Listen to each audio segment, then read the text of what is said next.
Hello class. Today we are going to be working on section 5.4, the fundamental theorem of calculus. This is the fourth time I'm trying to make this video, so hopefully it works. Just a reminder that you have to take the quiz sometime between Monday through Thursday. The reason why I said I didn't put Friday here is because it's the day after senior project presentations, and if you are here, that's great, but in the past, history has said that most students are not in school on Friday.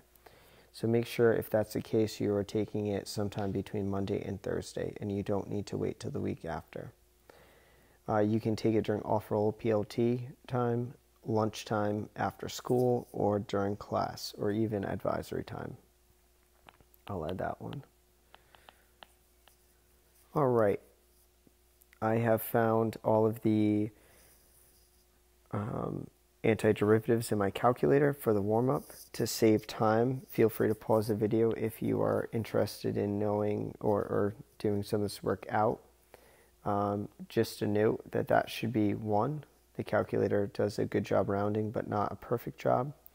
And then this 3.1415926 that I received in the calculator, I'm assuming is the value pi. It makes sense, so I figured I would just call it pi. Don't forget your math key and function 9. Function integration, which is function 9. Alrighty, let's start talking about the fundamental theorem of calculus. So this is one of the most important lessons in our book. It's actually what most people would start learning if you took calculus about 2 decades ago. The fundamental theorem of calculus is what you would start off with, and then you would move in the direction of derivatives. So it's extremely, extremely important. What we'll learn about is that there are 2 fundamental theorems, but we're only going to focus in on part 2. That's the more important one for what I want you guys to understand for before you go off to college. We can connect it to area, and we're going to look at that area graphically under the curve. So part 1, again, we're going to move on past it, but you'll notice that the function, the antiderivative is, which we call f of x, is the same as the integral. So, moving on to part 2, this is the one we need to focus in on. The integral from a to b of f of x dx is equal to the antiderivative of our function evaluated at the upper limit of integration. Take away the antiderivative of the same function evaluated at the lower limit of integration.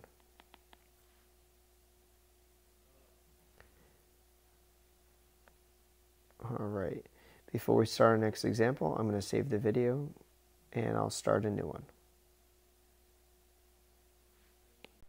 Welcome back, class. We're going to skip examples 1 through 4. We start right away with example 5.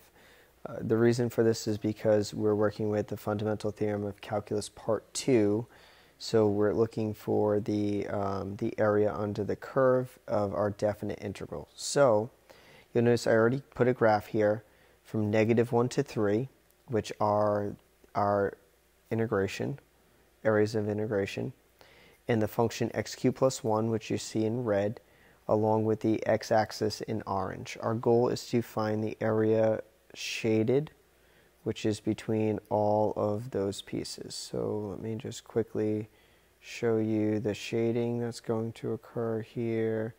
We are looking for all of this area in here. You get the idea. In our calculator, we've already calculated that this area ends up being 24 square units. So if I type this into the calculator, exactly as seen, I get 24 units squared. My goal today is to show you how to calculate this by hand. So remember, the fundamental theorem of calculus, part 2, says that I have to do f of b minus f of a. So I need to find the antiderivative, evaluate it at b, and take away that of the antiderivative evaluated at a. I have to start off with finding the antiderivative. You guys have done this before. So the antiderivative, I add 1 to the power, and I divide by the power. The antiderivative of 1 is just x. So my goal is to evaluate this antiderivative using what we call bar notation from -1 to 3. This bar is explaining how I'm going to evaluate that. I'm going to use 3 for f of b, and how I'm going to use -1 for a.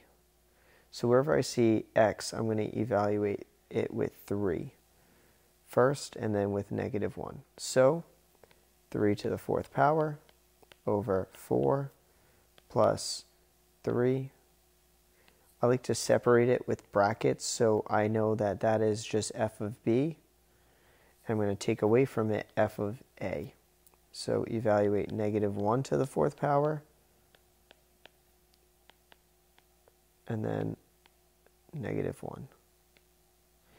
You'll notice that wherever I saw x, I evaluated 3, and wherever I saw -1, I evaluated, wherever I saw x, I evaluated -1.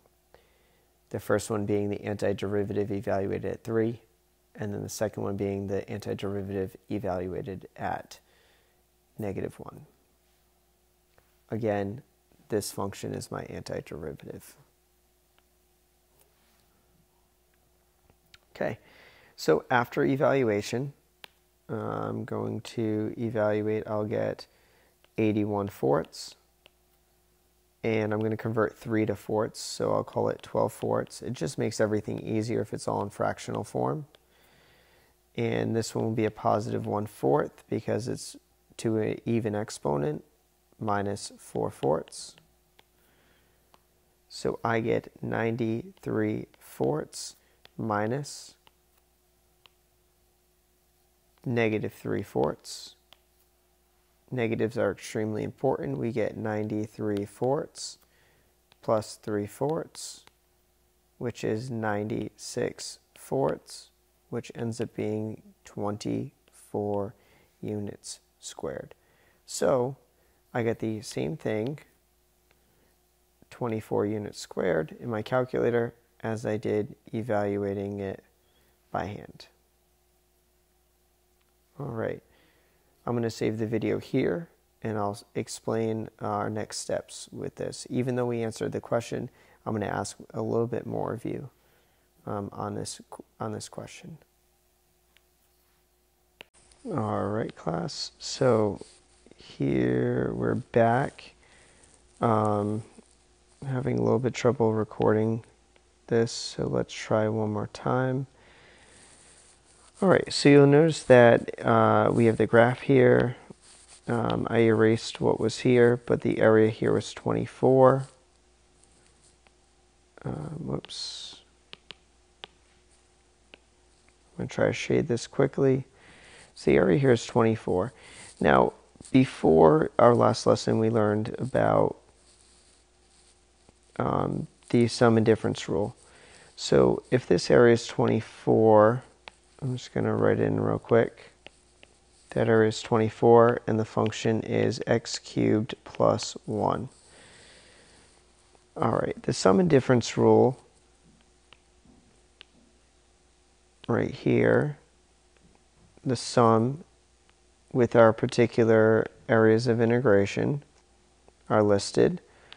So the sum and difference rule said that we could separate them from -1 to 3 of my first function, call it x cubed dx, and add to it the integral of my second function, 1 dx. Now what does that look like? Well, the total area of this should be 24. So let's take a look first at the function of 1. which I have graphed here. We have the same interval. We have -1 and 3, which you see in blue and green. We also have the function y equals 1 and the x-axis of 0. So the area that we have here, y equals 1 is the function. The area, you see quickly, is 4 times 1, which is 4. So we have an area of 4. If this had an area of 24, and this had an area of 4, what's the difference between the two? Well, we have 20.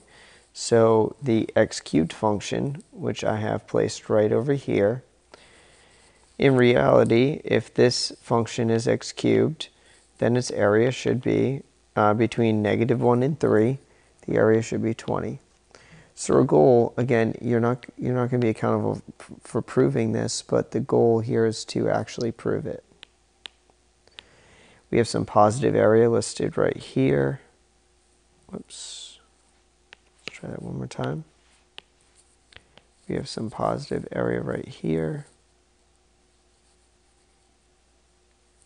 You get the point. And then we have some negative area right here. Those are going to counteract each other, but we should end up with a value of 20. So let's find the antiderivative of this one. You'll notice I didn't do the antiderivative of this function of 1 because it's pretty self-explanatory. We could, but we don't necessarily need to. If I did, it would be between -1 and 3 of the function 1.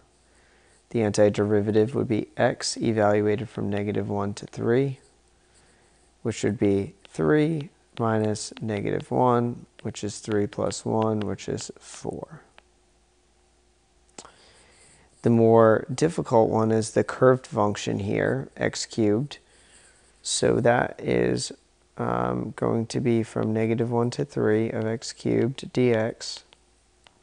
The antiderivative is x to the 4th over 4, evaluated from -1 to 3.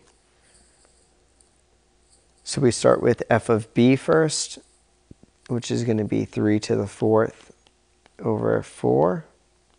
And we take away from it f of a, which is going to be -1 to the 4th over 4. That leaves us with 81/4, which could possibly be this area, about, minus 1/4, which the -1/4 could possibly be that area. Not that they are, but the connection you see is that we get to 80/4, which is 20 units. So yeah, the area of this one is 20 units, while the area, I'll just go back. So the area of this one is 20 units squared. The area of y equals 1 is 4 units squared. Combine those functions, it actually raises x cubed up by 1 unit. You see that right here. It's gained 1 unit, making the entire thing positive, which ends up being 24 units squared. You'll notice it intersects 1 unit higher at about 27, 28 versus this one, which would end up intersecting at 27, 20, it looks like 27 for this one and 28 for this one. That's where all the extra area comes in. Again, you don't have to prove this. I just want you to be familiar with how to calculate antiderivatives. So this would have been enough work for what you did earlier. Okay, welcome back, class. So again, the only thing I want you to be able to work on and to be able to do is calculate integrals by hand. You don't need to prove them. Just work with what you see right here. That's truly what I expect of you. To be able to do f of b minus f of a and get a result. So let's move on to the next one. I already started this and my volume wasn't working, so I have some stuff already written. Here it's asking us to find the antiderivative, or the area under the curve here, of y equals 4 minus x squared between 0 and 3. You notice a graph of it already graphed. You'll notice some positive and some negative area. Now, looking at the positive area, I estimated it between 4 and 8, just as an approximation, because I'm looking at it, if it was a rectangle, so let's say it was a rectangle, it would have an area of 8, and if it's a triangle, it would have an area of about 4, right? Because it's 1/2 base times height.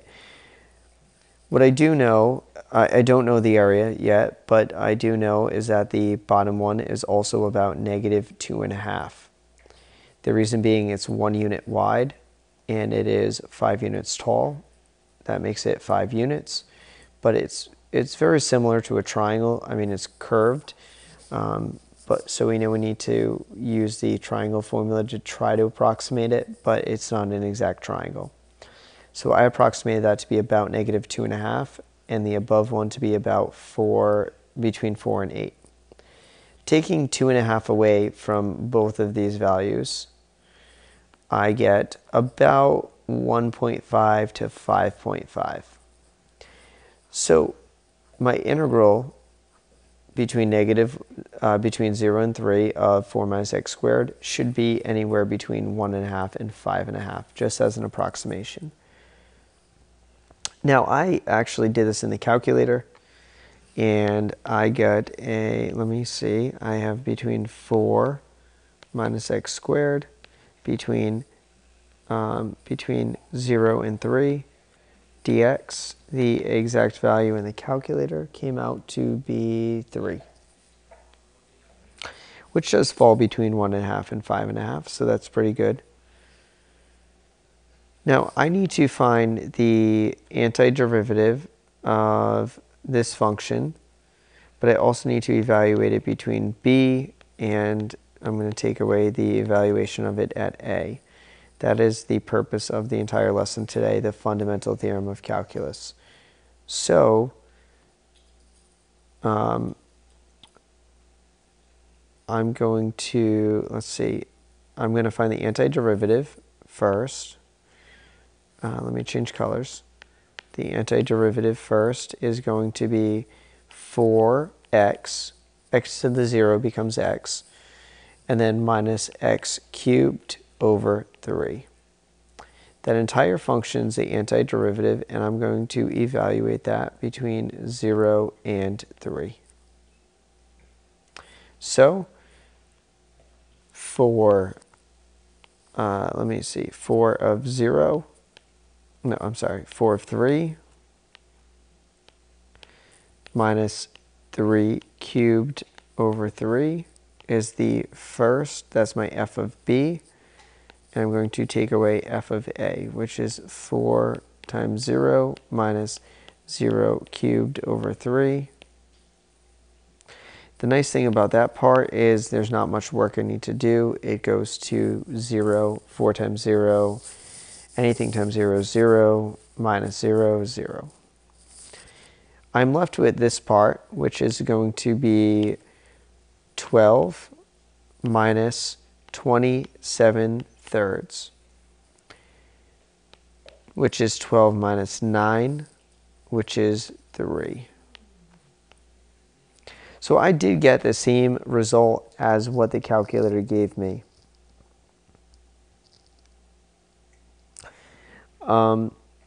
This is great, and this is all I want you to be able to do, unless they ask you to find total area. Total area is something different. You see here that we have an area between 4 and 8. We also have an area of about -2.5. These are separate areas. When we combine them all, they end up becoming the positives and negatives either work together if they're both positive or both negative, or if one's positive and one's negative, they fight each other. So in this case, they're fighting each other, they're not working collectively together. But imagine they work together. And imagine this up here was something that I could count as area and ignore the negative. It would be simple enough to do that as long as I separate my areas of integration and I find the absolute value of them. So here's what I mean. Expanding on what we already know, let's find the total area of this. Not the area, but total area. So take a look at these intervals and let's separate them. We have between 0 and 2 and between 2 and 3 of the same function. But if I find the first one's positive, the next one's negative. So let me find total area, and I'm going to put this into a box because I don't want you to confuse it with what the question was asking before. Okay, total area is going to look like this. I'm going to find first the integral from 0 to 2 of 4 minus x squared dx. And then I'm going to separately find the area of between 2 and 3 of 4 minus x squared dx. I'm going to add them together after I find the absolute value of each one. So the first one I'm going to say is 4x minus x cubed over 3. I already know what the function looks like in both cases. It is, this one's from 0 to 2. This same function, 4x minus x cubed over 3, is from 2 to 3.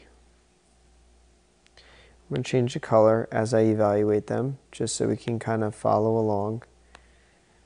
This first one is going to be 4 times 2 minus 2 cubed over 3 minus 4 times 0 minus 0 cubed over 3. That gives me 8 minus 8 thirds. If you're wondering, that ends up being, let's see, 8. Let me put 8 in terms of thirds so it's a little easier to combine here. That's 24 thirds. So 4 times 2 is 8. That's 20. In terms of thirds, it's 24 thirds. Take away 8 thirds, and that ends up being 16 thirds. Again, this ends up going to 0, so I don't need to worry about it. But 16 thirds, that 16 thirds is what we see right here. Now let's separately find the other one. This one I'm going to use green, okay? So we get 4 thirds minus 3 thirds over 3. Where do you know what this one is? We've already evaluated it right here. We ended up getting the number 3 because we took away 0 from it. So we end up getting 3 anyway. So that will save us some time. And then we're going to take away from it 2, which, wait a minute, we already evaluated that one too, because that was the upper limit of the other one. In this case, it's our lower limit. Right, so this one ends up being 3. Let me show you again. So 4 evaluated 3 ends up being the number 3. So I'm going to say that's 3. I already did the work. Take away this one is found right here, which is evaluated, so it's 16 thirds. So I already did the, whoops. I already did the work there to find 16 thirds. Okay. I don't like 3. I'm going to make it 9 thirds. And I'm going to take away 16 thirds. And I get negative 7 thirds. Did I do that right? 9. Yep. Take away 16, correct, is 7 thirds. which ends up being, if we want to put this into perspective, well, let me put negative 7/3. Collectively, 16 minus 7 is 9, so 9/3 is 3. That's where we get the area is 3. However, total area is not about that. Total area, we're going to make sure we do this, that we find the absolute value of each one, and we add them together. So total area is going to be 16/3, the absolute value, plus 7/3. Negative 7/3, but that becomes 7/3, so 16/3 plus 7/3.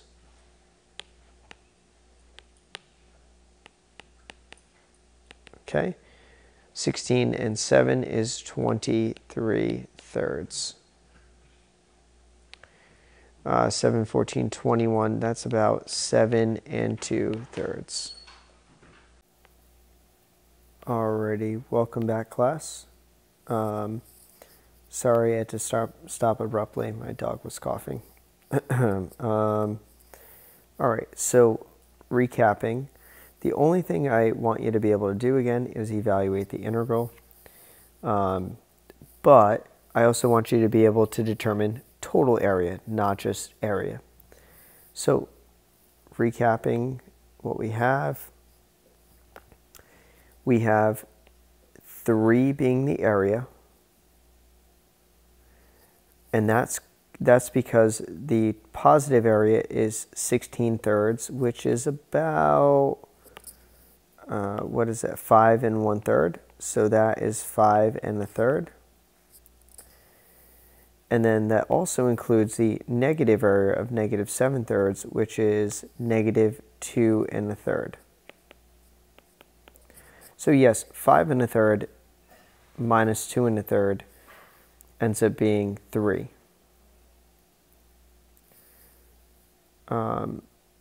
But if we want to find the absolute value, we have to take 5 1/3 and add it to 2 1/3, the absolute value of both, which you see fraction form here. 16/3, which is also 5 1/3, and we add to it the absolute value of negative 7/3. Collectively, that ends up being 7 2/3, or we can leave in fractional form and say that's 23/3. Example 7, which I'm going to right now, is an example of that. So what if I wanted to here, if I wanted to find the total area, which is all the positive areas, instead of the negative and positive areas put together. This has a fundamental difference.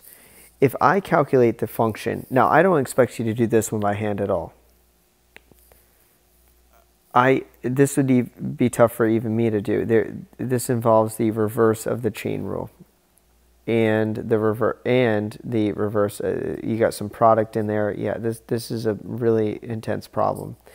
But putting it in our calculator between negative 3 and 3, which you see here,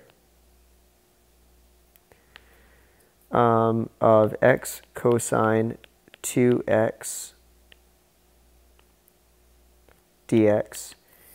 If I put that in the calculator, I get a result of 0. I've already calculated it. Why 0? Well, you have a whole bunch of positive and negative crossing each other out.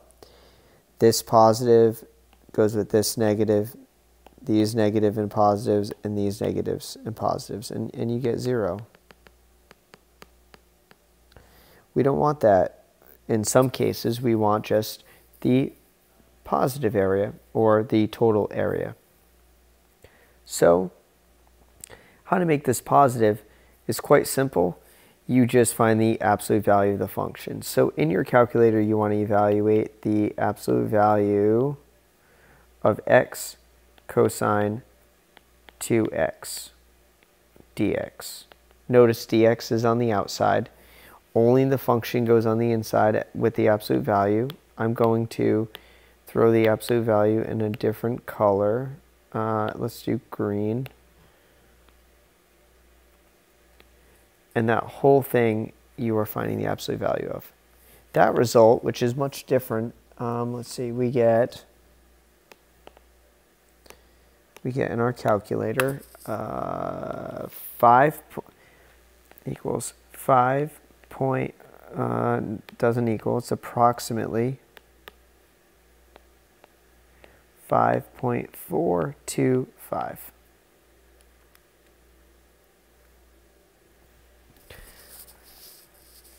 So just know that if you want total area and you want to use your calculator, that's the way you're going to have to do it. Our next unit, your next quiz is without calculator. So I'm not going to ask you a crazy question like this one. There's no way I would expect you to evaluate x cosine of 2x. The ones I expect you to evaluate are the linear ones, maybe something like this. Y equals negative x plus 1. You should be able to find its antiderivative. Also, something like x squared plus 18, that would be a derivative one. Maybe x cubed, negative x cubed minus 6. Maybe sine, right? The antiderivative of sine. Well, the derivative of sine is cosine, but working the other way would be negative cosine, and so on. If you have one like this, maybe 1 over x squared, you're going to have to rewrite that one to look like this. Y equals 1 times x to the negative 2 power, or x to the negative 2. I don't normally ask questions like this. Please refer to your quiz review for questions that you would be accountable for. Okay?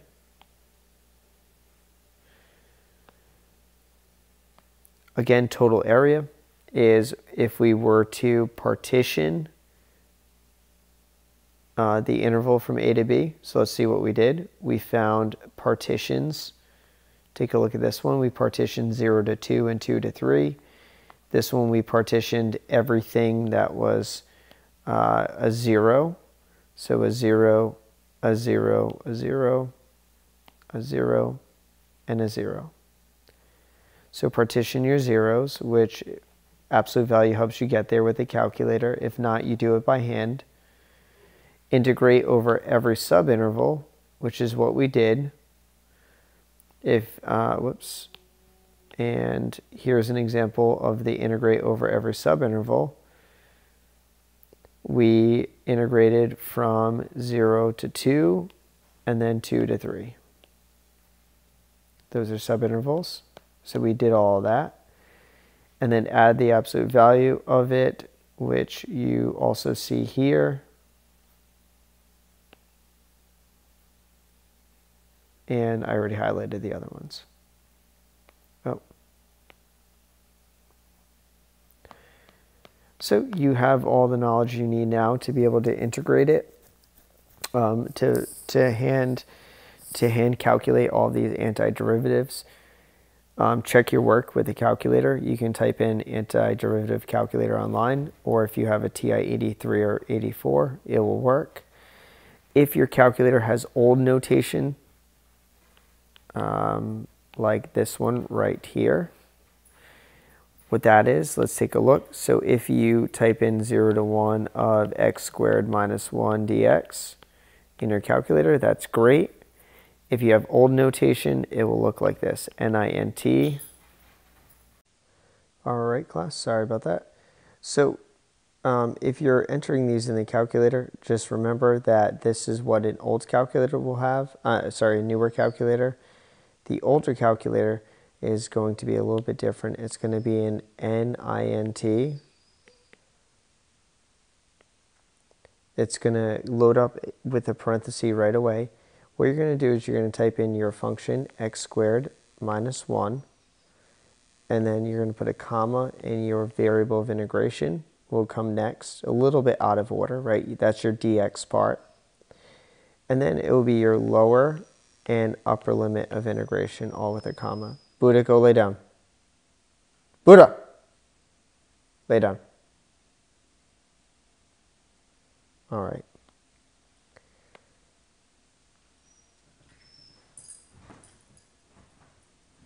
All right, so we have x squared minus 1, comma x, comma 0, comma 1.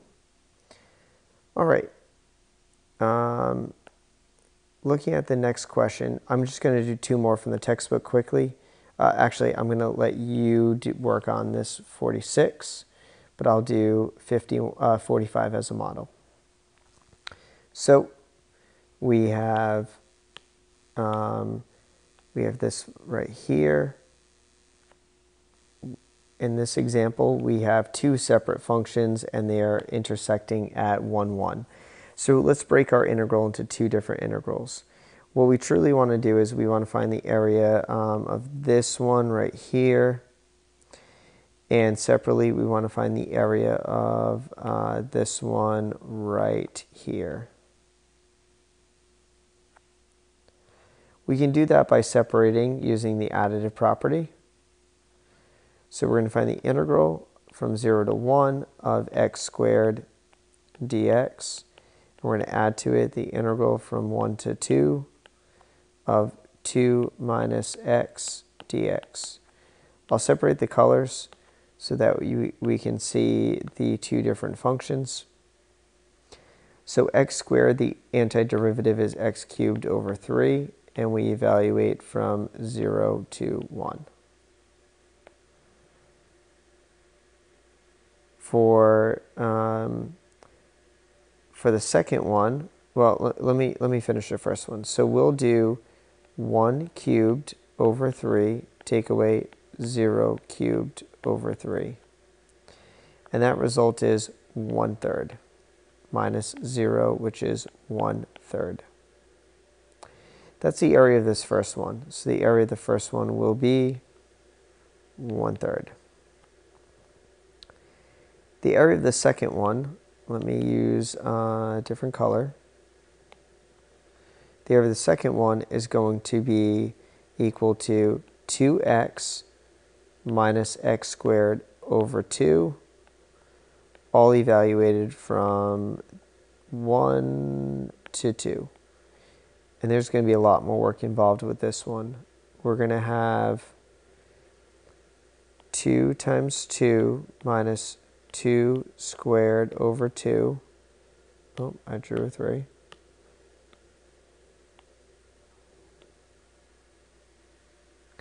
Now, I apologize, I'm getting sloppy here. Let me just go back to this one and throw in my brackets so that there is matching.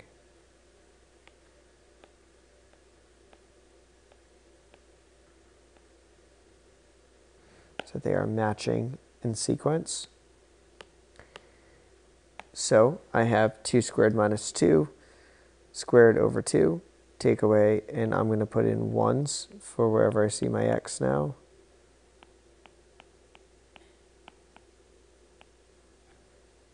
The algebra here is going to be 4 minus 4/2. Take away 2 minus 1/2. That's 4 minus 2. And then this one is 2 minus 1/2. So 2 minus 1.5, which is 0.5 or 1/2. I'll leave it as a fraction, 1/2. The area of this one is 1/2. Well, think about it. It's a triangle, right? So it's 1/2 base times height. The base is 1, the height is 1. So yeah, we had to do the algebra out, but we end up getting 1/2. So we've just validated our point here. Oops, I have 2 different colors. That's okay. All right, total area. Let's be clear. The total area is going to be both of these, the 1/3 and the 1/2. And let me show you, we're truly adding these things together. So when I'm done, I'll get total area. Oops, I want to use orange for it. Total area is 1/3 plus 1/2. Or we could say 2/6 plus 3/6, which is 5/6. So the total area is going to be 5/6. Awesome. Total area is 5/6. And that makes sense. I mean, it's kind of like a triangle that's 1 high and 2 wide. So half of 2 times 1 is 1. We got an area of 5/6, which is about 1/6 away from being 1. So we're talking about 16% away, which is exactly what we're looking for. So I would say that we calculated that correctly. In 46, you're going to separate right here. I'm not going to do it for you. You guys can try it on your own. But you're going to separate right here. You have x squared, which seems scary, but don't think about it as being scary. X squared, I apologize, the square root of x, you want to rewrite as being x to the 1/2. So let's get rid of that. Let's work with y equals x to the 1/2, and you can find the antiderivative of that one. When you find the antiderivative, it will be to the 3/2. You add 1 to the exponent, you divide by the exponent between 0 and 1. Remember to keep change flip. You're going to be multiplying by the reciprocal in this one. All right. I'm done with the lesson. Unit 4.2, Quiz 2 review is on Google Classroom. It's a solution key. And you also have a CUDA worksheet with more practice, and there's an answer key, but there's no solution key. Remember, always, always, always focus on your Quiz 2 review, your review quiz, because that's where the questions are going to come from. It's going to look like that. So focus in on those.